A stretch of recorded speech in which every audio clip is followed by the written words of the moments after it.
সাত সকালে পাখিরা সব জপে তোমার নাম, ঝরে না ঝরে তোমার নামে নিত বিরাম। সাগর ঢেউয়ের মাঝে শুনি, সাগর ঢেউয়ের মাঝে শুনি তোমার গুণগান, তোমার গুণগান, তোমার গুণগান। এই ধরনী ওই নীল আসমান, নদীর কলতান, সবাই গাহে নিরবধি তোমার প্রেমের গান, তোমার প্রেমের গান, তোমার প্রেমের গান।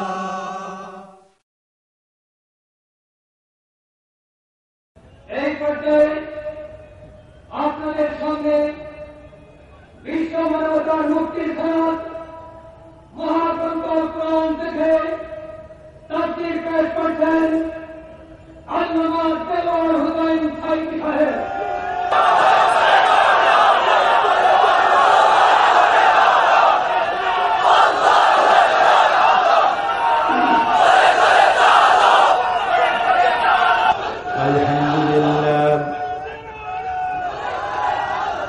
الحمد لله نحمده ونستعينه ونستغفره ونعوذ بالله من شرور أنفسنا ومن سيئات أعمالنا. من يهد الله فلا مضل له ومن يضلل فلا هادي له.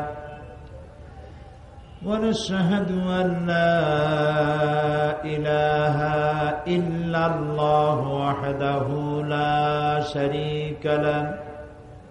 ونشهد أن سيدنا وحبيبنا ومولانا محمدا عبده ورسوله الذي أرسله بالحق بشيرا ونذيرا وداعيا إلى الله بإذنه وسراجا منيرا. فقد قال الله تعالى في كلامه المجيد وفرقانه الحميد: أعوذ بالله من الشيطان الرجيم. بسم الله الرحمن الرحيم. إن الله وملائكته يصلون على النبي يا أيها الذين آمنوا صلوا عليه وسلموا تسليما. اللهم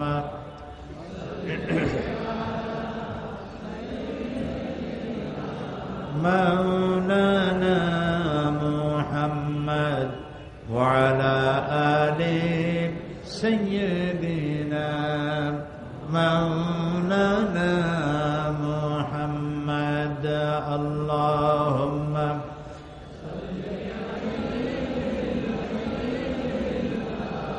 مولانا محمد وعلى آل سيدنا. بلغ العلا بكماله كشف الدجى بجماله حسنت جميع خصاله صلوا عليه وآله. সিলেট আঞ্জুমানে খিদমতে কোরআন কর্তৃক আয়োজিত ৩১তম বার্ষিক তাফসীরুল কোরআন মাহফিলের সম্মানিত সভাপতি হযরত উলামায়ে কেরাম, সামনে উপস্থিত হযরত শাহজালাল রহমতুল্লাহ আলাইহের পুণ্যভূমি সিলেটের সম্মানিত প্রিয় ভাইয়েরা, পর্দার আড়ালের মা এবং বোনেরা, আসসালামু আলাইকুম ওয়া রাহমাতুল্লাহি ওয়া বারাকাতুহু।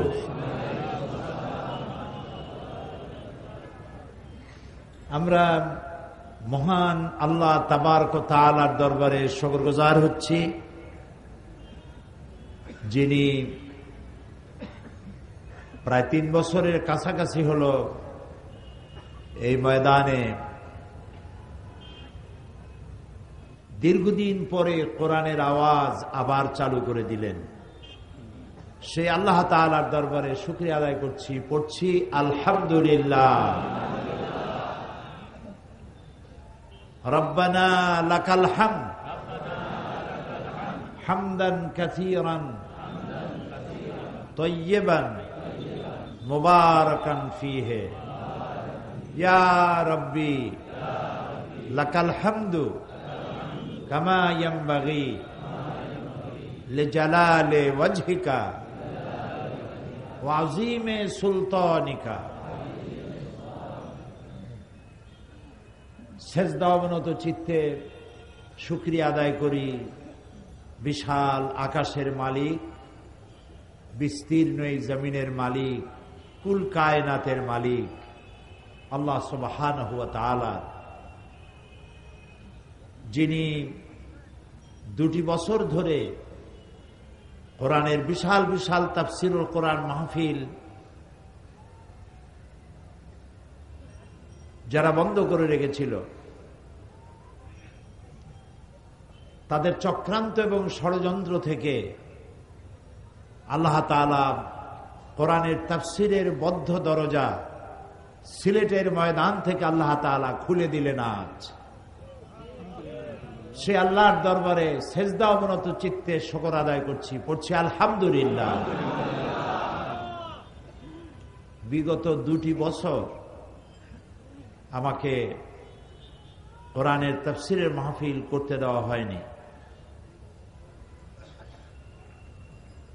যারা ক্ষমতায় ছিলেন তাদের ধারণা ছিল দুর্নীতিমুক্ত সমাজ গড়ার জন্য রোড শো প্রয়োজন, কিছু বাস আর গাড়ি দিয়ে গান গায়ে গায়া আর দুদক তৈরি করে দুর্নীতিমুক্ত করবেন। শেষ পর্যন্ত তারা কোনো কিছুই করতে পারলেন না, সবই হাল ছেড়ে দিলেন এবং বললেন যে আমরা পারলাম না। কিয়ামত পর্যন্ত কেউ পারবে না। রোড শো করে গান গায়া, ওপেন কনসার্ট করে গান গায়া গায়া, মাথার অনেকগুলো চুল ঝাঁকায় ঝাঁকাইয়া, সব চুল যদি পড়েও যায়, দুর্নীতি বন্ধ হবে না। দুর্নীতি বন্ধ করার জন্য আল্লাহ রাব্বুল আলামিন যে ফর্মুলা দিয়েছিলেন, যে কিতাব দিয়েছিলেন, আল্লাহ তাআলার সেই কিতাবকে ছেড়ে দেওয়ার কারণে দুর্নীতি তো দূর হয়নি, স্থায়ীভাবে আসন গেড়ে বসেছে। দিল্লিতে এক ফকির ভিক্ষা করতেছিল আর বলতেছিল, একটা পয়সা দিলা দে রে রাম, একটা পয়সা দিলা দে রে রাম। তো লোকেরা তাকে পয়সা দিতেছে, পয়সা দিতে দিতে পয়সা স্তূপ হয়ে গেছে। এখন এত পয়সা নেবে কি করে? সে তো ছোট্ট থলি নিয়ে আসছিল, এত পয়সা হবে ভাবতে পারেনি। এখন বস্তার প্রয়োজন, তো ভিক্ষুক মানুষ বস্তা পাবে কই? আরো আধা অন্ধ, চোখে দেখে কম, কানে শোনে বেশি। বলতেছে একটা বস্তা দিলা দে রে রাম। তো একজনে দয়া করে একটা বস্তা দিছে। এখন বস্তায় পয়সার এত ওজন হয়েছে যে এটা সে একা আর বহন করতে পারছে না। তখন বলতেছে একটা ঘোড়া দেলা দে রে রাম। বলতেছে ঘোড়ার দেয় কে? এমন সময় এক পুলিশ যাচ্ছিল একটা ঘোড়ায় সাওয়ার হয়ে, এই ঘোড়াটা নিয়ে কোথাও যাচ্ছিল, ঘোড়ার একটা বাচ্চা হয়েছে। এখন ঘোড়া টানবে, নিজে চড়বে না বাচ্চা টানবে, মুসিবতে পড়ে গেছে। আর পাশেই দেখো একজন ঘোড়া চাইতেছে। পুলিশ তাকে ডেকে বলি, দাঁড়া, ये घोड़ा अपना कंधा पे ले ले। এখন ওই পুলিশের তাড়া খেয়ে ঘোড়াটারে কান্দে করছে, কান্দে করে বলছে, উল্টা সমঝিলে রেলাম, আমি চাইছিলাম ঘোড়া আমার দিবা, আমি ঘোড়ার পিঠে সওয়ার হয়ে পয়সা নিয়ে যাবো, আর আস্তা ঘোড়াটা আমার কান্দের উপর উঠাই দিলা তুমি। দুর্নীতি দমন করার জন্য তারা গান বাজনা, ওপেন কনসার্ট, শাস্তি, জেল, জরিমানা, জুলম ইত্যাদি পাইকারি দরে করতে লাগলো। হেলিকপ্টারে উঠা মাইক্রোস্কোপ যন্ত্র লাগাইয়া কোথায় কোথায় দুর্নীতি আছে তালাশ করতে লাগলো। শেষ পর্যন্ত দেখা গেল যিনি দুর্নীতি খুঁজতেছেন তিনিও এর থেকে কতটা মুক্ত সেটাও প্রশ্নবিদ্ধ। আমি বলতেছি না যে তারা দুর্নীতিবাজ, আমি বলছি না, প্রশ্নবিদ্ধ। মূল যে বিষয়টা ছিল সে বিষয়টা ছিল যে দুর্নীতি দূর করতে পারবে যে কিতাবখানি, সেই কিতাব থেকে আমরা দূরে। এই কিতাবখানি তো অবতীর্ণ হয়েছিল এমন একটি সময়, যে সময় মানুষ চুরি করত, ডাকাতি করত, জেনা করত, ব্যভিচার করত। ব্যভিচারের জন্য একটা মেয়ে প্রয়োজন, মহিলা প্রয়োজন। সে মহিলাটি, সে নারীটি কার বউ, কার মেয়ে, কার স্ত্রী, কার মা দেখার কোনো প্রয়োজন পড়ত না। এই ছিল তাদের অবস্থা।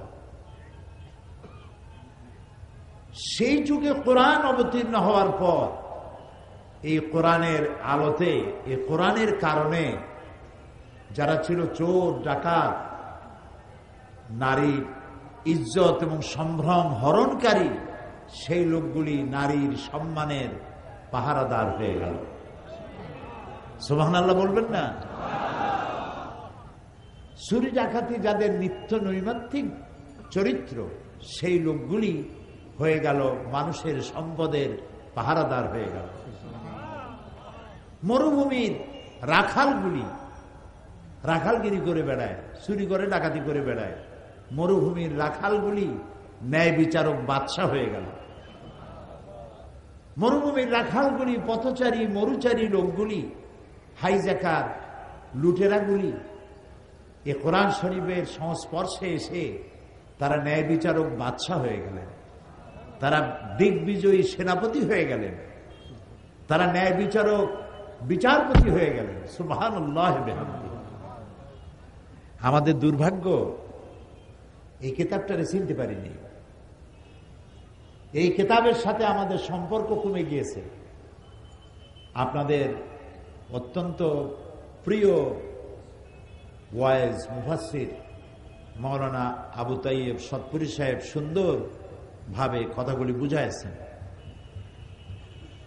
এই কোরআন থেকে দূরে সরার কারণেই শুধু মুসলমান জাতি নয়, গোটা পৃথিবীর, গোটা মানব জাতির আজ যে ধস নেমেছে মনুষ্যত্বে, ধস নেমেছে নৈতিকতা, ধস নেমেছে সভ্যতা, এ সবটির একটি কারণ এই কোরআন থেকে বিচ্ছিন্ন হয়ে যাওয়া। আমি 3টা ভুলের কথা বলবো। কয়টা ভুল? আমরা আমাদের জীবনে, আমার মিল্লাত, মুসলিম মিল্লাত 3টি ভুল করেছে তার জীবনে। 1 নম্বরে ভুল করেছে, ইসলামকে মনে করেছে শুধুমাত্র একটি গতানুগতিকভাবে একটি ধর্ম। 2 নম্বরে ভুল করেছে, কোরআনকে মনে করেছে গতানুগতিকভাবে একটি ধর্মগ্রন্থ। 3 নম্বরে মুহাম্মদ রাসূলুল্লাহ, সবাই বলেন সাল্লাল্লাহু আলাইহি ওয়াসাল্লাম, তাকে মনে করা হয়েছে একজন ধর্মীয় নেতা। এই 3টি জায়গায় আমরা ভুল করেছি। 3টি জায়গায় আমরা ভুল করেছি। আমাদের মনে রাখতে হবে যে ইসলাম এটি শুধুমাত্র ধর্ম নয়, একটি পূর্ণাঙ্গ জীবন ব্যবস্থার নাম হলো ইসলাম। হিন্দু ধর্ম, খ্রিস্টান ধর্ম, বৌদ্ধ ধর্ম, এই ধর্মগুলি যেমন ধর্ম, ইসলাম ওই রকম কোন একটি ধর্মের নাম নয়। আপনি যদি কোরআন শরীফ তালাশ করেন, কোরআনের কোন শব্দের অর্থ ধর্ম?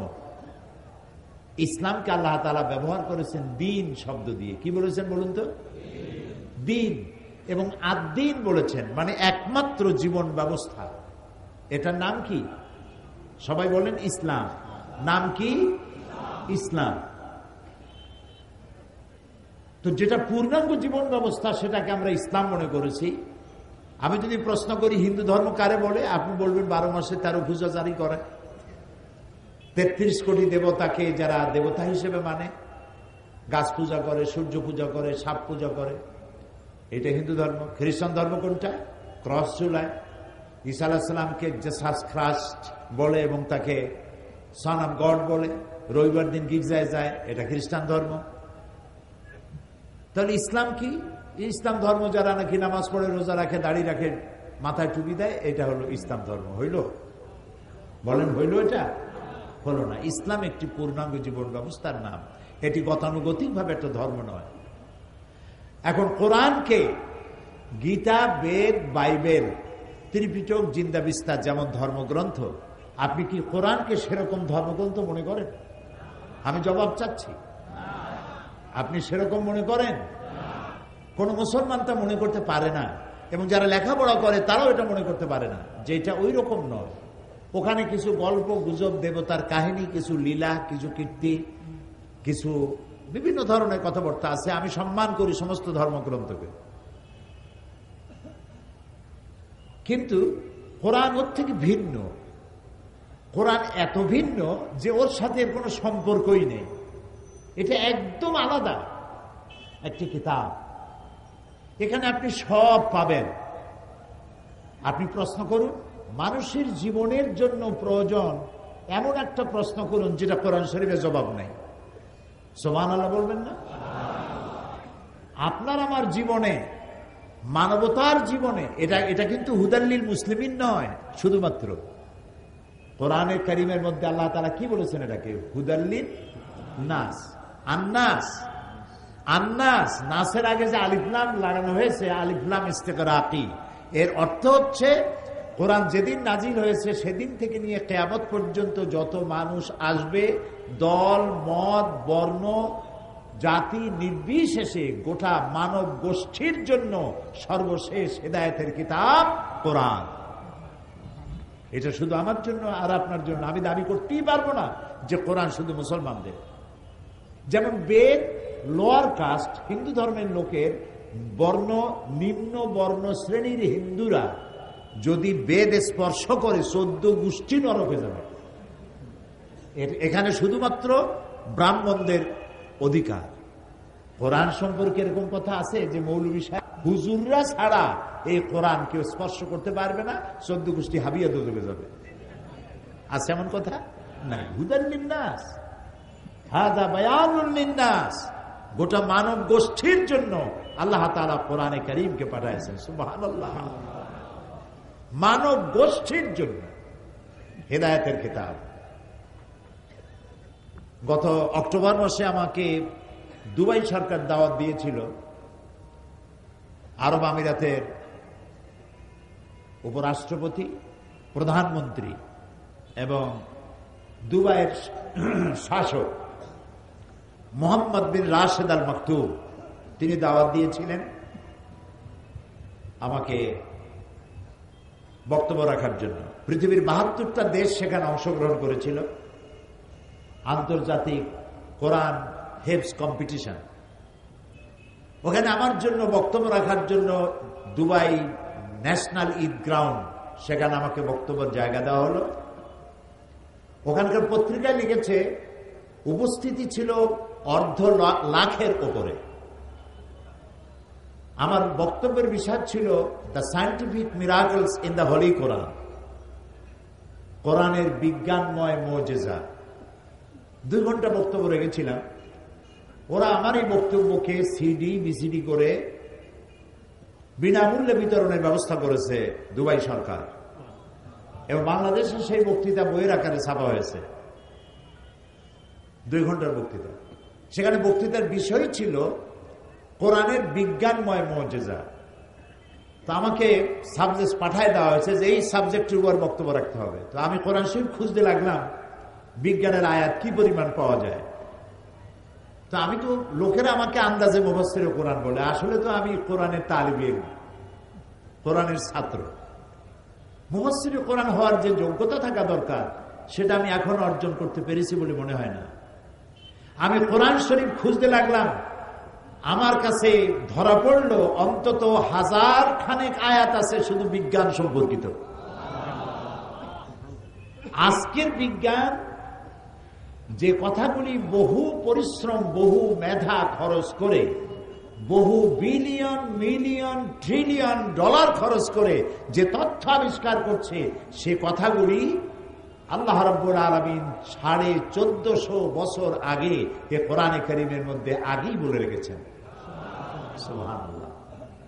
এর মধ্যে বিজ্ঞান আছে, দর্শন আছে, ইতিহাস আছে, সব আছে, কি নাই? এর মধ্যে মাত্র 500 আয়াত হচ্ছে হুকমে শরঈ, হালাল এবং হারাম, বৈধ এবং অবৈধ সম্পর্কে আছে 500 আয়াত। মোট আয়াত সংখ্যা কত? এটা আপনাদের মুখস্থ কথা, 6666। কিন্তু যারা গুনেছেন তারা এর মধ্যে মতবিরোধ করেছেন, কিছু কম বেশি আছে। হোক, আমাদের ধারণাই যদি 6666 হয় বা এর থেকে কিছু কম বেশি হয়, তাহলে আমি বললাম 500 আয়াত হচ্ছে বৈধ অবৈধর ব্যাপারে। তার বাকি হাজার হাজার আয়াতগুলি কি? বাকি আয়াতগুলি হচ্ছে ইতিহাস, বিজ্ঞান, পারিবারিক নীতি, রাষ্ট্রীয় নীতি, যুদ্ধনীতি, সন্ধিনীতি, চুক্তিনীতি, সব সমস্যার সমাধান। কাকে আগে বসাবেন, কাকে পিছে বসাবেন, কাকে কোথায় জায়গা দেবেন, তাও কোরআন শরীফে বলা হয়েছে। কি নাই, কাকে কি সম্মান দিবেন, পারিবারিক ভাবে কাকে কি সম্মান দিবেন, কাকে কতটা ভালোবাসবেন, মরে গেলে পরে জমিন কারে কতটুকুন দিবেন, আছে না সব কোরআনে? বলেন আছে না? সব সব এর মধ্যে আছে। সেই কোরআন থেকে আমরা পিছলে গেছি, দূরে গেছি। আমি ভূমিকা দিচ্ছি, তাফসিরে যাচ্ছি একটু পরে, অসুবিধা হচ্ছে না তো? জানতে হবে, বুঝতে হবে। আমাদেরকে বলা হয়েছে, বোঝানো হয়েছে কোরআন এইটা আমরা বুঝবো না, এটা খুব কঠিন, এইটা আলেম আমাদের কাজ। খামোখা গুনাহ বাড়ায় লাভ কি? এমনি কত গুনাহ, আরো কোরআন শরীফ পড়ি আরো গুনাহ বাঁধাবো। তার থেকে রোজার মাস আসুক, এ কোরআন খতম করো। আর কিভাবে খতম করে? জ্বলে আর পড়ে, গল্প করে রোজার পরে। আমার পুত্রবধূ 7 খতম, আমার মেয়ে 9 খতম, আমার স্ত্রী 13 খতম, আর আমি না পড়িয়া এমনি এমনি খতম। আচ্ছা, আপনি বলেন কোরআন শরীফ খতম করার জন্য নাজিল হয়েছে? কোথায় আছে যে কোরআন শরীফ খতম করলে আপনি সব, আপনার সব থেকে বড় সব হচ্ছে কোরআন খতম করা? হ্যাঁ, কোরআন পড়লে তো সব হবেই, নিঃসন্দেহে হবে, কিন্তু সব হবে কখন? যখন আপনি পড়বেন, বুঝবেন আর আমল করবেন, তখন না আপনি সবটা পাবেন। এসব কথা বুঝতে কি কষ্ট হয়? সুবহানাল্লাহ বলি। এখন কোরআন আমরা বুঝি না। আল্লাহ তাআলা বলছেন, আফালা ইয়াতাদাব্বারুনাল কুরআনা আম আলা কুলুবিন আকফালুহা। তোমরা কোরআন, আরে ভাই এদেরকে তাড়া দেন কেন? এরা তো অনেক ভালো কাজ করে। জি, এরা দারুণ ভালো কাজ করে। এরা তীরে তাল বানাইতে পারে, তালকে অদৃশ্য করে দিতে পারে। যারা সাংবাদিকতা করেন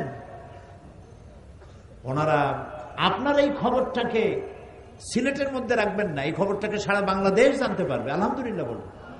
তাদের জন্য দোয়া করা দরকার, যেন আল্লাহ তাআলা কোরআনের পক্ষে, ইসলামের পক্ষে, জাতিসত্তার পক্ষে তাদের কাজ করার তৌফিক দান করেন। আমরা বলি আমিন। এটা একটা বিরাট পেশা, মহান পেশা।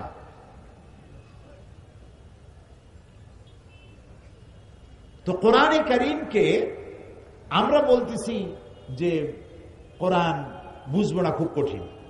এখন সাহেবে কোরআন কি বলে? এ কোরআনের মালিককে? এরকম আস্তে কথা কোন আপনারা? আরে ভাই, আমি তো আপনাদেরকে স্যালুট করি, আপনাদেরকে সালাম জানাই, লাখবার কোটিবার। 2 বছরের কোরআনের বদ্ধ দরজা সিলেটবাসীরা খুলে দিয়েছে, আলহামদুলিল্লাহ বলুন।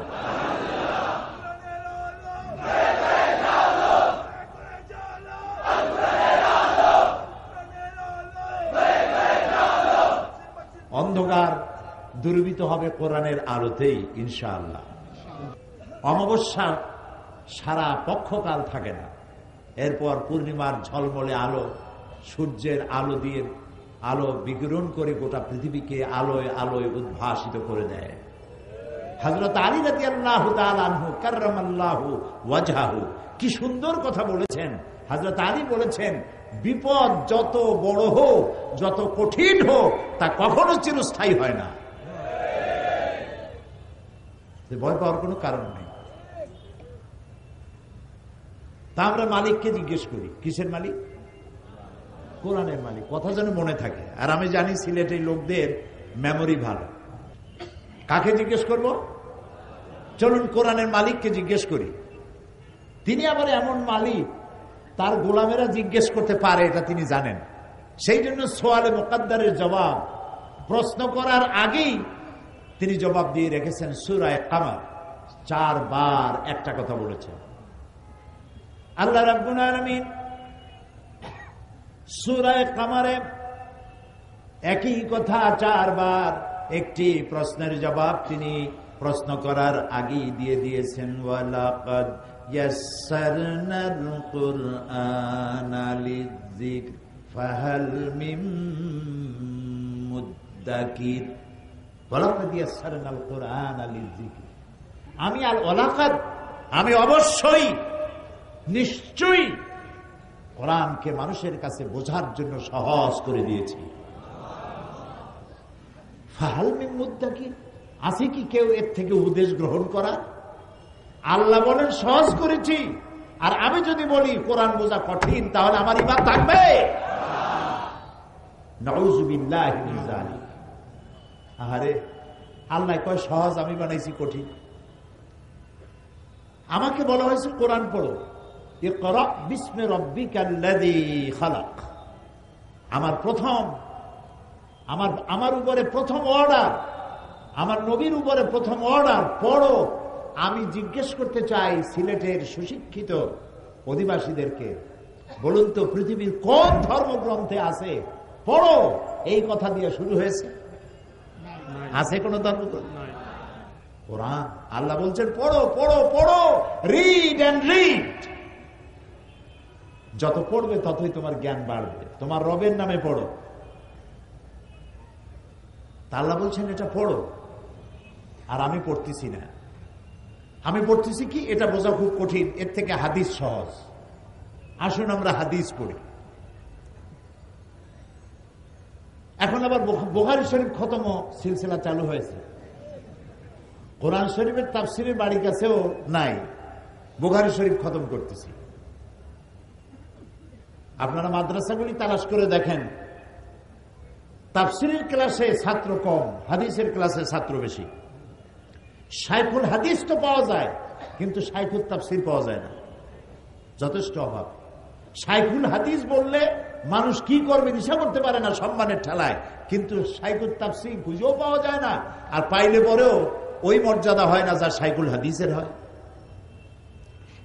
এটা তো ঠিক যে হাদিস হচ্ছে কোরআনের ব্যাখ্যা। হযরত আব্দুল্লাহ ইবনে মাসউদ রাদিয়াল্লাহু তাআলা আনহু বলেছেন, আমরা যখন কোন হাদিস উল্লেখ করি তখন বুঝতেই হবে আমি কোরআনের ব্যাখ্যা করতেছি।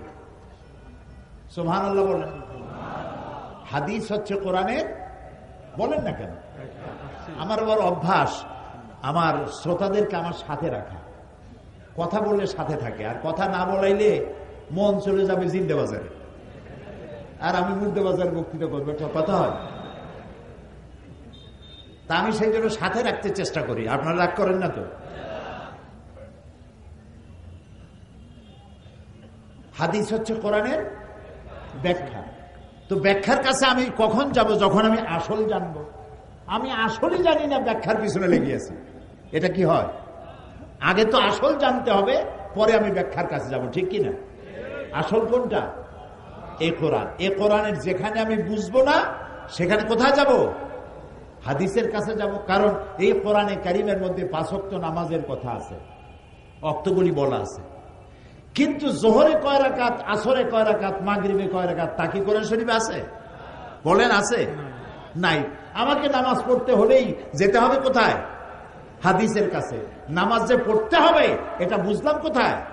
কোরআন শরীফে। এখন পড়তে হবে কিভাবে, ওইটার জন্য যেতে হবে কার কাছে? হাদিসের কাছে। আমাকে যাকাত দিতে বলা হয়েছে।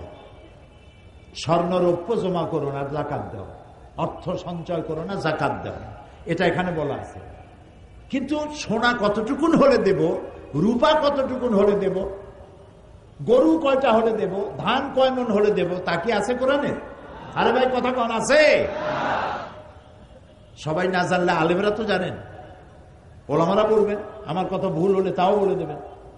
তাহলে আমি যাকাত দিতে হবে এটা ফরজ জানলাম, দেব কেমনে সেইটা জানার জন্য কোথায় যাব? হাদিসের কাছে যাব। হজ করতে হবে এটা আমি হাদিস কোরআন থেকে জেনেছি, কিন্তু কয়বার, কয়টা শত, কয়টা চক্কর দিলে তওয়াফ হবে, সাফা মারোয়া কি করব, রমিয়ে হেজার কেমনে করব, রমিয়ে জেমার কেমনে করব, এরপরে আমি উকুফে আরাফা কেমনে করব, মুজদালিফায় কি করব, এই সব বিবরণ কি আছে এখানে? নাই। কোথায় পাইলাম? হাদিসে পেয়েছি। জুমার নামাজ পড়তে হবে বলা হয়েছে। জুমার দিন ফাসাউ ইলা যিকরিল্লাহ এই পর্যন্ত বলা শেষ। কিন্তু জোহরের নামাজ পড়ি যেই সময়, ওই সময় তো আমি কি পড়ি? জুমার নামাজ পড়ি। ফরজ কয় রাকাত পড়ি? তাও কথা বলি 2 রাকাত পড়ি। 2 রাকাত পড়লাম, ওই সময় আগের দিন জোহরের নামাজ কয় রাকাত পড়ছি? এই 2 রাকাত পাইলাম কই? হাদিসে পেয়েছি। হাদিসে পেয়েছি। সুতরাং আমাকে তো আগে জানতে হবে কোরআন, তারপরে যাব আমি হাদিসে। আগে কোনটা জানতে হবে? কোরআন। জোরে বলেন কোনটা? সেই জন্য আল্লাহ তাআলা বারবার বলেছেন আফালা তাকিলুন, আফালা তুবসিরুন, আফালা ইয়াশউরুন। কতবার বলেছেন? মাথায় গিলু নাই, ব্যাকল, তোমার আকল নাই, বুঝ নাই, বোঝো না? আফালা তাতাফাক্কারুন, চিন্তা করো না, গবেষণা করো না এই কোরআন নিয়ে? দুনিয়ার কোন বই পড়ার জন্য আউযুবিল্লাহ পড়া বাধ্যতামূলক নয়।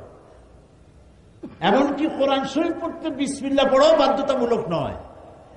কিন্তু ওয়াইজা কারাআতাল কুরআনা ফাস্তাইজ বিল্লাহি মিনাশ শাইতানির রাজীম, যখন কোরআন পড়বে ফাস্তাইজ আমরের ছিগা, যখন কোরআন পড়বে আউযু বিল্লাহি মিনাশ শাইতানির রাজীম পড়া ওয়াজিব।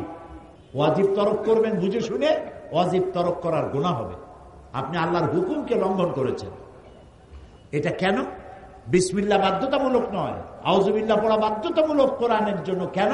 এই জন্য যে আপনি যদি আউযুবিল্লাহ না পড়েন তাহলে কোরআন আপনি বুঝতে পারবেন না, শয়তান আপনাকে বিভ্রান্ত করে দেবে। শুধু সওয়াব আর সওয়াবের নিয়তেই পড়বেন, বোঝার জন্য পড়বেন না।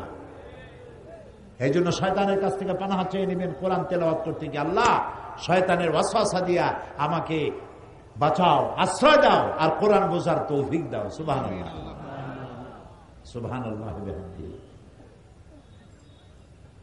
সুতরাং কোরআন হচ্ছে সেই কিতাব, যে কিতাব আল্লাহ তাআলা অবতীর্ণ করেছেন এবং এটাকে হেফাজতের দায়িত্ব নিয়েছেন। ইনজিল, জাবুর, তাওরাত কে নাজিল করেছেন? আল্লাহ সুবহানাহু। আর এটা আল্লাহ তাআলা। ইনজিলে, তাওরাতে, জাবুরে কোথাও নাই যে আমি এটাকে হেফাজত করব। কিন্তু কোরআন শরীফ সম্পর্কে আল্লাহ তাআলা কি বলেছেন? ইন্না নাহনু নাযালনা যিকরা ওয়া ইন্না লাহু লাহাফিজুন। কোরআন নাযিল করেছি আমি আল্লাহ, আর এর সংরক্ষণের সবটুকুন দায়িত্ব আমি আল্লাহ গ্রহণ করেছি। এটা আমি নাযিল করেছি এবং এটাকে হেফাজত আমি করব। পৃথিবীর কোন মানুষের ক্ষমতা নাই। মানুষে তো কত কিছু চ্যালেঞ্জ করে, আল্লাহরও চ্যালেঞ্জ করছে। আল্লাহ নাই বলছে না, দেয়ার ইজ নো গড, বলে নাই? যারা বলছে তারা এখন আসল জায়গায় পৌঁছে গেছে। বললাম না তো, আল্লাহকে চ্যালেঞ্জ করেছে, আল্লাহ নাই, নাউজুবিল্লাহ। পরকাল বিশ্বাস করি না, আখিরাত বিশ্বাস করি না, কবর টবর কিছু না, এগুলো বলেছে। কিন্তু কোরআন এইটা সম্পর্কে মুখ খুলতে সাহস পায় নাই। এটা কথা এখনো কেউ বলে নাই যেটা মানুষের তৈরি। ওরা যাতে মাতাল হলেও তাহলে ঠিক আছে, কারণ এইটা যদি বলে যেটা মানুষের তৈরি, তো মানুষের তো পাড়ায় ধরবে, বেটা তুই তো মানুষ বানা কোরআন শরীফ পারবে বানাইতে? আল্লাহ রাব্বুল আলামিন প্রথমে চ্যালেঞ্জ করলেন যারা কোরআনকে মানুষের বানানো, নবী করিম সাল্লাল্লাহু আলাইহি ওয়াসাল্লামকে জেনে শিখাইছে, অথবা তিনি কবি হয়ে গেছেন, এইসব কথা বলে যখন তারা বলতেছিল, আল্লাহ রাব্বুল আলামিন তখন চ্যালেঞ্জ করেছেন, যদি পারো কোরআনের মতো করে একখান কোরআন বানাও। এই চ্যালেঞ্জের মোকাবেলা কেউ করতে পারে নাই। এরপরে রাব্বুল আলামিন এই চ্যালেঞ্জকে আরো হালকা করে দিয়ে আল্লাহ রাব্বুল আলামিন বললেন, গোটা কোরআন না পারো, কোরআনের সূরার মতো করে 10টা সূরা বানাও। এটারও মোকাবেলা কেউ করতে পারলো না। সবশেষে এই চ্যালেঞ্জকে আরো হালকা করে আল্লাহ রাব্বুল আলামিন বলেন, ইন কুনতুম ফি রাইবিম মিম্মা নাযালনা আলা আবদিনা, আমার বান্দার পরে যে কিতাব আমি অবতীর্ণ করেছি, যদি সন্দেহ হয় যেটা তার বানানো, ফাতু বিসূরাতিন মিন মিসলি, তাহলে কোরআন শরীফের সূরার মতো করে ছোট্ট, কোরআনের সর্বকনিষ্ঠ সূরা যেটি, এই সূরার মতো করে ছোট্ট একটা সূরা বানাও। এই চ্যালেঞ্জ কত বছর হলো? 1400 বছর পার হয়ে গেছে, আজও এইটার মোকাবেলা কেউ করতে পারে নাই। ভবিষ্যতে পারবে না। কিয়ামত পর্যন্ত কোরআন শরীফের মতো সূরা তো ভালো, এরকম একটি আয়াতও কেউ তৈরি করতে পারবে না। তাহলে বোঝা গেল এই কোরআনের এই যে চিরন্তন, এই কোরআন যে চিরন্তন, এই চিরন্তনতা এটাই কোরআনের মুজিজা, এবং এটা যে আল্লাহ, এটা সব থেকে বড় প্রমাণ। কিয়ামত পর্যন্ত এটার সমকক্ষ কোনো কিতাব আসে নাই, আসবেও না। এখন এই কিতাবকে আল্লাহ রাব্বুল আলামিন পৃথিবীর মানুষের হেদায়েতের সর্বশেষ গ্রন্থ হিসেবে আল্লাহ তাআলা অবতীর্ণ করেছেন। কোরআন পড়ো, কোরআন বোঝো। আমি যখন বিদেশে যাই, বাইরে যখন প্রোগ্রাম হয়, আমি তখন সেখানে বলি যে আপনারা যারা সেখানে, তো মুসলমান থাকে, ইহুদি থাকে, খ্রিস্টান থাকে, বৌদ্ধ থাকে, হিন্দু থাকে, বিভিন্ন জাতির লোকেরা থাকে, তা আমি বলি কোরআনে কারীমকে আপনাদের মুসলমান হওয়ার দরকার নেই। মুসলমান হওয়ার জন্য কাউকে দাওয়াত দেই না, কারণ আমি আমার নিজের ঘরই তো সামলাইতে পারতেছি না। যারা মুসলমান আছে দাবি করে, তারাই তো পরিপূর্ণ মুসলমান হওয়ার জন্য যেসব কোয়ালিটি দরকার সেই কোয়ালিটি নাই। কাজে আরো বাইরের থেকে বোঝা বাড়ায় লাভ কি? কাজে আপনাদের মুসলমান হওয়ার প্রয়োজন নাই, হইলে সেটা আপনারা হন, সেটা ভিন্ন কথা। কিন্তু আমি বলি না যে মুসলমান আপনাদের হওয়া লাগবে। আমি এই কথা বলি, আপনারা যদি মুসলমান নাও হন, শুধু যদি কোরআন শরীফের আইনগুলি মেনে চলেন, তাহলে দুনিয়ায় শান্তির গ্যারান্টি পাবেন। পরকালের গ্যারান্টি আমার কাছে নেই, ওইটা আল্লাহ কি করবেন আমি জানি না। কিন্তু দুনিয়ার শান্তি যে পাবেন, এই গ্যারান্টি দেওয়া যায়, কোনো সন্দেহ নাই, যদি কোরআনের আইন মানেন। মুসলমান হওয়ার প্রয়োজন নাই, শুধু আইন মানেন। তারা প্রমাণ চাইল, 2-1টা প্রমাণ দেন। আমি বললাম 3টা প্রমাণ দেই। তারা শুনতে চাইল, আমি প্রমাণ দিলাম। 1 নম্বর বললাম সুদ। সুদ এটি হচ্ছে মারাত্মক একটি হাতিয়ার, পুঁজিবাদী শোষণের জঘন্যতম হাতিয়ার। এটি হচ্ছে গরিবদের কাছ থেকে নেও আর ধনীদেরকে দাও। এই সুদভিত্তিক অর্থনীতি যেসব দেশে চালু আছে, সমস্ত দেশগুলি গরিবরা শোষিত হয়, চাই সে গরিব মুসলমান হোক, হিন্দু হোক, খ্রিস্টান হোক, বৌদ্ধ হোক। আর আল্লাহ তাআলা এই সুদের ব্যাপারে কি বলেছেন? ওয়া হাল্লাল্লাহুল বায়আ ওয়া হাররামার রিবা।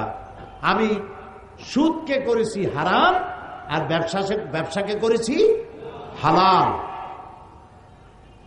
আর সুদের অপকারিতা বর্ণনা করে আল্লাহ তাআলা বলেছেন, ফাইন লাম তাফআলু ফাযানু বিহারবিন মিনাল্লাহি ওয়া রাসূলিহি। সুদ হচ্ছে এত বড় মারাত্মক অপরাধ, এই অপরাধ থেকে যদি বিরত না থাকো তাহলে আল্লাহ এবং রাসূলের পক্ষ থেকে তোমাদের বিরুদ্ধে যুদ্ধের ঘোষণা রইল। নাউজুবিল্লাহ বলুন। নবী করিম সাল্লাল্লাহু আলাইহি সাল্লাম বলেছেন, সুদের মধ্যে 70টি গুনাহ। কয়টা গুনাহ? তার ছোট্ট গুনাহ হলো নিজের গর্ভধারিণী মাকে নিকাহ করা। নাউজুবিল্লাহি মিন যালিক। এখন এই জঘন্যতম হাতিয়ার সুদ, যারা এনজিওর কাছ থেকে লেনদেন করেন তারা বোঝেন যে সুদের মজা কি। সুদের সুদ তস্যচুদ সুদ, চক্রবৃদ্ধি আকারে সুদ দিতে দিতে আসল টাকা সুদ সহ বহুবার ফেরত দেওয়ার পরেও সুদের থেকে মুক্ত মানুষ হতে পারে না। মারাত্মক, জঘন্য। আল্লাহ তাআলা এটাকে হারাম করে দিল। এখন যদি রাষ্ট্র আইন করে এই সুদকে বন্ধ করে দিয়ে, যদি সুদ ভিত্তিক অর্থনীতি বন্ধ হয়ে গিয়ে যদি যাকাত ভিত্তিক অর্থনীতি চালু হয়ে যায়, তাহলে এর দ্বারা উপকৃত হবে কি মুসলমান না হিন্দু, খ্রিস্টান, বৌদ্ধ? সবাই হবে। বলেন, বলেন না, জবাব দেন না। সবাই হবে। গেল 1 নম্বর। 2 নম্বরে আল্লাহ তাআলা কোরআন শরীফে বলছেন, ওয়ালা তাকরাবুজ জিনা ইন্নাহু কানা ফাহিশাতান ওয়া সা সাবিলা। জিনা করা তো দূরের কথা, এর নিকটেও যেও না। জিনা করো না, এই কথা কোরআন শরীফে কোথাও নেই। বলা হলো জিনা এত নিকৃষ্ট যেটার কাছেও যেও না। তো কাছে যেতে গেলে নিশ্চয়ই কিছু রুট আছে, কিছু রাস্তা আছে, এই রাস্তাগুলিতেও যেও না। সে রাস্তাগুলি কি? জিনার নিকটবর্তী হওয়ার জন্য যে রাস্তাগুলি, তার মধ্যে একটা হচ্ছে ব্লু ফিল্ম, অশ্লীল নাচ, অশ্লীল গান, অশ্লীল সাহিত্য, নারীর সৌন্দর্য প্রদর্শনী ইত্যাদি। এখন এই যে জিনিসগুলির নাম আমি বললাম, এই জিনিসগুলি যদি চালু থাকে সমাজে, কি কি বললাম মনে আছে? মনে আছে? এই রাস্তাগুলি যদি চালু থাকে তাহলে এর দ্বারা নির্যাতিতা হবে সকল শ্রেণীর নারীরা, চাই সে মুসলমান হোক, চাই সে হিন্দু হোক, চাই সে বৌদ্ধর মেয়ে হোক। ঠিক কিনা? কথা সত্য কিনা? এখন রাষ্ট্র যদি এই রুটগুলি বন্ধ করে দেয়, জেনা করার রুট, জেনা করার রাস্তা, লাইনগুলি বন্ধ যদি রাষ্ট্র করে, সৌন্দর্য প্রদর্শনী নিষিদ্ধ, ব্লু ফিল্ম প্রদর্শনী নিষিদ্ধ, ছায়া, অশ্লীল ছায়াছবি, অশ্লীল গান, নারীর সৌন্দর্য প্রদর্শনী ইত্যাদি নিষিদ্ধ, রাষ্ট্র যদি আইন করে বন্ধ করে দেয়, আপনারাই বলেন এর দ্বারা কি উপকৃত হবে শুধুমাত্র মুসলমান মেয়েরা, না সব জাতি, ধর্ম, দল, মত নির্বিশেষে সকল নারীরা তাদের ইজ্জত এবং সম্ভ্রমের গ্যারান্টি পাবে? কথা ঠিক কিনা? আসুন 3 নম্বরে, সমস্ত পাপের উৎস কি বলতে পারবেন? মদ এবং জুয়া সমস্ত পাপের উৎস। ওয়াসআলুনাকা আনিল খামরি ওয়াল মাইসিরি কুল ফীহিমা ইসমুন কাবীর। হে নবী, আপনাকে প্রশ্ন করা হয় মদ এবং জুয়া সম্পর্কে, আপনি বলুন ইসমুন কাবীর, এটা মারাত্মক গুনাহ, মারাত্মক অপরাধ। শিরক, এটাকে কিন্তু বড় গুনাহ বলা হয়নি। আমি যদি প্রশ্ন করি সব থেকে বড় গুনাহ কি, আপনারা জবাবে বলবেন কি বলেন তো? শিরক। আমি জানি এই জবাবটা আপনারা দিবেন, কিন্তু শিরককে বড় গুনাহ বলা হয় নাই। অবশ্যই বড় গুনাহ, কিন্তু কোরআনে কারীম এটাকে বড় গুনাহ বলে নাই, এটাকে বলা হয়েছে ইন্না শিরকা লা যুলমুন আযীম। এটা বড় জুলম, বড় অত্যাচার। জুলম কারে বলে? উলামায়ে কেরাম জানেন, ওয়াদউল শাই ফি গায়রি মুহাল্লি। জুলুম বলা হয় যে জিনিসটা যেখানে রাখার সেখানে না রেখে অন্য জায়গায় রাখার নাম হলো, বলেন, জুলম। যেমন এই চশমাটা রাখার জায়গা কোথায়? চোখে। আমি এখানে রেখে দিলাম, তাহলে চশমার উপরে কি করা হলো? জুলুম করা হলো। টুপিটা রাখার জায়গা কোথায়? আমি টুপিটা মাথায় না রেখে হাঁটু উঁচু করে বসে হাঁটুর মাথায় রাখলাম, তাহলে টুপির উপরে কি করা হলো? জুলুম করা হলো। দুধ রাখতে হয় কোথায়? পাত্রে। পাত্রে না রেখে আপনারা মাছ ধরে, মাছ রাখেন কিসে? জাল বাইয়া মাছ ধরেন যখন, তারপরে যার মধ্যে রাখেন ওইটার নাম কি? খোলই। এখন আপনার দুধ বোতলে না রাখে যদি খাবারের মধ্যে রাখেন, তাহলে দুধের উপরে কি করলেন? জুলুম করে ভালাইছেন। এই তো বুঝে ভালাইছেন, একেবারে বাংলা কথা। যে জিনিসটা আল্লাহর কাছে চাওয়া, যেটা দিতে পারেন তিনি গায়েব থেকে, তিনি ছাড়া কেউ দিতে পারেন না, সেই জিনিসটা আল্লাহকে ছাড়া কারো কাছে চাওয়ার নামই হলো জোর। সন্তান দেওয়ার মালিককে, রোগ মুক্ত করার মালিককে, বিপদ থেকে বাঁচাবার মালিককে, হায়াতের মালিককে, মওতের মালিককে। বলেন আল্লাহ আল্লাহ আল্লাহ আল্লাহ। সেই আল্লাহকে ছাড়া অন্যের কাছে যখন চাইবেন এই সব বিষয়, তখন আপনি জুলুম করে বসবেন। এটাকে জুলুম বলা হয়েছে, বড় জুলুম। কিন্তু এটা অবশ্যই বড় গুনাহ, কোনো সন্দেহ নাই, কিন্তু একমাত্র বড় গুনাহ নয়। সব বড় গুনার মধ্যে এটাও একটি বড় গুনাহ। কিন্তু আল্লাহ তাআলা বড় গুনাহ হিসাবে ইসমুন কাবীর বলেছেন মদ আর জুয়াকে। মদ এবং জুয়া এই দুটি জিনিস মানুষকে মাথা খারাপ করে দেয়। আরে ভাই একটু সময় দেন, একটু স্ন্যাপ নিচ্ছে, কি অসুবিধা? একটা মিনিট একটু সহ্য করতে পারেন না? আমাদের ধৈর্য আরো দরকার হবে। জি ভাই, আপনি ভাবেন না, বসে। মদ আর জুয়া, জুয়ায় অসুবিধা কি? জুয়ায় অসুবিধা হলো এক্ষুনি যদি আপনাকে 1 লক্ষ টাকা কেউ দেয়, ওই টাকাটার কোনো গুরুত্ব হবে আপনার কাছে? বলেন বলেন, গুরুত্ব হবে? এই টাকা দিয়ে আপনি যা মূল্য তাই কিনবেন, যা খুশি তাই করবেন। তো 10 টাকা দিয়ে যদি লেগে যায় 10 লাখ টাকা পেয়ে গেছেন, আপনি তো মানুষের মানুষ মনে করবেন না, আপনি অহংকারী হবেন, ফেরাউন হয়ে যাবেন। যা চান তার চাইতে অনেক বেশি পাইছেন, এত পাও পাইছেন, কোথায় রাখবেন বসার জায়গাও নেই। তখন আপনি ফেরাউন হবেন, নমরুদ হবেন। এই জন্য জুয়া মানুষকে মাতাল করে দেয়, দিক বিদিক শূন্য করে দেয়, কি করবে দিশা করতে, কাণ্ড জ্ঞান বর্জিত করে দেয়। আর এই পয়সাটা যদি 10 লাখ টাকাই হোক, আর 10 টাকাই হোক, আর 100 টাকাই হোক, তা যদি ইনকাম করতে গায়ে মাথার ঘাম পায়ে পড়ে, 10 লাখ টাকার চাইতে 100 টাকার দাম তার কাছে অনেক বেশি। এটা আয় করতে কষ্ট হয়েছে। আর মদ, যারা এগুলি খায়, নানান রকমের কি বলে, কোকেইন, হেরোইন, চর্স, তারপরে বাহাবা ট্যাবলেট নাকি, ইয়াবা ট্যাবলেট, তারপরে এই সব জিনিস, তারপরে পানি জাতীয়। ওদের জিজ্ঞেস করছি এগুলো খাও কেন? কই হুজুর বুঝবেন না, খাইলে পরে একটা ভাব সৃষ্টি হয়, একটা রাজা রাজা ভাব। এই যে রাজা রাজা ভাব, এই ভাবটাই তার জ্ঞানটাকে, তার কাণ্ডজ্ঞান, তার কমন সেন্সকে বিলুপ্ত করে দেয়। আর কমন সেন্স যখন বিলুপ্ত হয়, তখন সে মানুষ হত্যা করতে পারে, জেনা করতে পারে, ডাকাতি করতে পারে, বোমা মারতে পারে, সব পারে। আল্লাহ তাআলা বলেছেন কুল ফীহিমা ইসমুন কাবীর, মারাত্মক গুনাহ। এখন মদ আর জুয়া যদি বন্ধ করে দেওয়া হয়, রাষ্ট্র যদি বলে আমার দেশে মদ জুয়া চলবে না, বন্ধ করে দিলাম, এর উৎপাদন, বিপণন এবং সেবন সম্পূর্ণ নিষিদ্ধ, এটা যদি রাষ্ট্র করে দেয়, তাহলে মদ্য আর জুয়ারিদের যন্ত্রণা থেকে শুধু মুসলমানেরাই হেফাজত পাবে নাকি? হিন্দু, খ্রিস্টান, বৌদ্ধ, জাতি, ধর্ম, দলমত নির্বিশেষে সকলের জন্য কল্যাণ হবে না?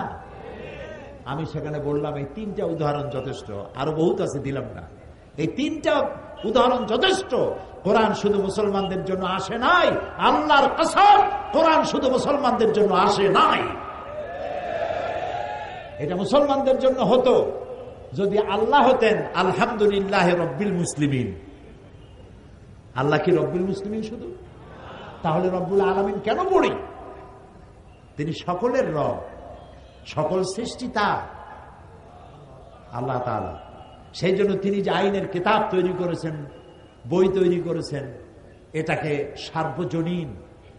যারা ইসলামকে, এই যে যারা বলে আমরা একটা অসাম্প্রদায়িক সমাজ গড়তে চাই, রাষ্ট্র গড়তে চাই, এদের মাথার ঘিলু কি পরিমাণ আমি জানি না, কি খাইয়ে বলে তাও জানি না। আরে ভাই, কোন মুসলমান কেন বলবে আমি অসাম্প্রদায়িক রাষ্ট্র করতে চাই? ইসলাম তো সাম্প্রদায়িক নয়, ইসলাম চির উদার। সুবহানাল্লাহ, ইসলাম চির উদার। নবী করিম সাল্লাল্লাহু আলাইহি বলেন, সাল্লাল্লাহু আলাইহি ওয়াসাল্লাম মক্কা থেকে মদিনায় হিজরত করে সর্বপ্রথম ইহুদিদের সাথে চুক্তি করেছেন, শান্তি চুক্তি। এই উদার, এত বড় উদারতা কে দেখাবে পৃথিবীর মাঝে? কত বড় উদার! কালো মানুষের কোনো দাম নাই। কিরকম দাম নাই? কৃতদাসী, মালিক তাকে গর্ভবতী করেছে অবৈধভাবে, 7-8 মাস গর্ভের বয়স হয়েছে, বন্ধুদের দাওয়াত দিয়েছে, বৈঠকখানায় কৃতদাসীকে উলঙ্গ করেছে সকলের সামনে, এবং আরেকটা কৃতদাসকে দিয়ে তার পেট চিরেছে, পেট চিরে বাচ্চা বের করেছে, বাচ্চাটা ছটফট করে মরছে আর মা ছটফট করে মরছে। এই দৃশ্য দেখে এই বন্য জানোয়ারেরা তারা বন্য হাসিতে, ভূত প্রেতের মতো উৎকট হাসিতে তারা ফেটে পড়তো, আনন্দ করত। কালো মানুষকে তারা মানুষ মনে করত না। 1978 সনে 78 আমি আমেরিকা সফরের সময় ওইখানে পত্রিকায় দেখলাম এক সাদা ট্রাক ড্রাইভার, সে গাড়ি চালাতে গিয়ে একটা কালো মানুষকে রাস্তার সাথে স্যান্ডউইচ করে দিয়েছে, ফিসে দিয়েছে। পুলিশ যখন তাকে জিজ্ঞেস করলো, একটা মানুষকে তুমি এরকম ফিসে দিলে কেন? কয় যে আমি তো মানুষ মনে করিনি, দূরের থেকে একটা টায়ার মনে করেছি। মানুষকে কত ঘৃণা করলে, কালো বলে তাকে ঘৃণা করে তাকে টায়ার বানায় দিল। ওরা ওদের রাষ্ট্রীয় ভবনকে হোয়াইট হাউস বানালো যাতে ব্ল্যাক কোনোদিন ঢুকতে না পারে। আল্লাহ তাআলা হোয়াইট হাউসে ব্ল্যাক ঢুকাইই দিলেন। তিলকাল আইয়ামু নুদাবিলুহা বাইনান নাস। ইতিহাসের মহাকালের ঘূর্ণায়মান চক্রের আবর্তনে এটাই হয়, যা আমরা বুঝি না। আল্লাহ অনেক আগে তিনি বুঝে রেখেছেন, তিনি সর্বজ্ঞাত, সবকিছুই তিনি জানেন। সুবহানাল্লাহ। শুধু কালো মানুষ ঢুকায় নাই, কালো প্রেসিডেন্টের কালো বউ কয়দিন পরে কালো বাচ্চাও দেবে সেখানে। হোয়াইট হাউসের সম্মান বেড়ে যাবে।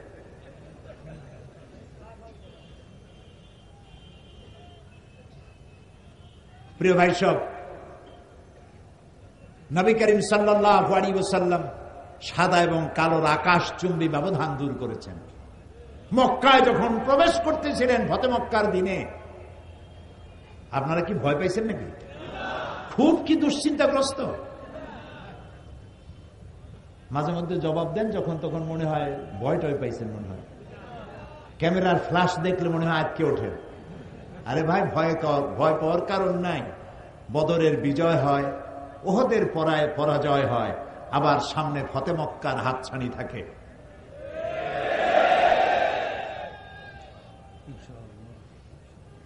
নবী করিম সাল্লাল্লাহু আলাইহি ওয়াসাল্লাম ফতে মক্কার দিনে যে উষ্ট্রের পৃষ্ঠে তিনি বসা ছিলেন, তার পেছনে তার গায়ের সাথে পবিত্র শরীর মোবারকের সাথে মিশে বসা ছিলেন হযরত উসামা রাদিয়াল্লাহু তাআলা আনহু। কৃতদাসের পুত্র, কালো লোকের কালো পুত্র বসা ছিলেন রাসূলের পিঠের কাছে বসা। তাকে নিয়েই আভিজাত্যপূর্ণ কুরাইশ বংশের নেতৃবৃন্দের ভেতর দিয়ে তিনি কাবা শরীফে পৌঁছে গেলেন, এবং তাকেই তিনি সেনাপতি বানালেন যুদ্ধের জন্য। 17 বছর বয়সের উসামা রাদিয়াল্লাহু তাআলা আনহু, তাকে যুদ্ধের সেনাপতি বানালেন। কিন্তু যুদ্ধে রওনা করার আগেই নবী করিম সাল্লাল্লাহু আলাইহি ওয়াসাল্লাম ইন্তেকাল করলেন। হযরত আবু বকর রাদিয়াল্লাহু তাআলা আনহু ক্ষমতায় আসলেন। ক্ষমতায় এসে তিনি বললেন, তিনি সেই কাজ দিয়ে শুরু করলেন যে কাজের সূচনা করেছিলেন নবী করিম সাল্লাল্লাহু আলাইহি ওয়াসাল্লাম পূর্ণতা পাবার আগেই দুনিয়া থেকে বিদায় হলেন সেই যুদ্ধের যাওয়ার জন্য। সেটা দিয়ে তিনি তার খেলাফতের কাজ শুরু করলেন। হযরত উসামা সেনাপতি ঘোড়ার পৃষ্ঠে আরোহণ করেছেন খলিফার নির্দেশে। এগিয়ে চলছে, তার পেছনে সাহাবীরা। কারা সেই সাহাবী? হযরত ওমর, হযরত খালিদ বিন ওয়ালিদ, বড় বড় সাহাবীরা সব পেছনে চলছেন। আর তিনি উঠে পিঠের উপরে বসা সেনাপতি, কৃতদাসের পুত্র, কালো উসামা বিন যায়েদ রাদিয়াল্লাহু তাআলা। আর তার পাশে হযরত আবু বকর খলিফাতুল মুসলিমিন, আমিরুল মুমিনিন, পাশে পায়ে হাঁটতেছেন আর বলছেন, উসামা, নবী করিম সাল্লাল্লাহু আলাইহি ওয়াসাল্লাম এই যুদ্ধের সেনাপতি তোমাকে বানাইছেন এবং লিস্টে যে সব সাহাবী নাম ছিল তাদেরকে আমি তোমার সাথে দিয়ে দিলাম। ওমরেরও নাম ছিল এখানে। আমি নতুন রাষ্ট্রের দায়িত্ব পেয়েছি, ওমরের মতো লোক আমার পাশে থাকা দরকার। তুমি যদি অনুমতি দাও তাহলে ওমরকে আমি আমার কাছে রাখি। চিন্তা করতে পারে, মাথায় ঢুকে কথা। হযরত উসামা বিন যায়েদ রাদিয়াল্লাহু তাআলা চোখে পানি ফেললেন, বললেন, আমিরুল মুমিনিন, আমার খুব কষ্ট হচ্ছে, আমি ঘোড়ার পৃষ্ঠে বসা, আমিরুল মুমিনিন পায়ে হাঁটতেছে, আমার কাছে অনুমতি আছে, যে কয়জন তোমাকে রেখে দিতে পারে। এই হচ্ছে ইসলাম। ইসলামটা দুনিয়াকে দিয়েছে, কেউ দিতে পারেনি। সুতরাং অসাম্প্রদায়িক রাষ্ট্র চাই, সমাজ ব্যবস্থা চাই, এই কথা ওরাই বলতে পারে যারা কোরআন, হাদিস আর ইসলাম সম্পর্কে 4-5 জ্ঞান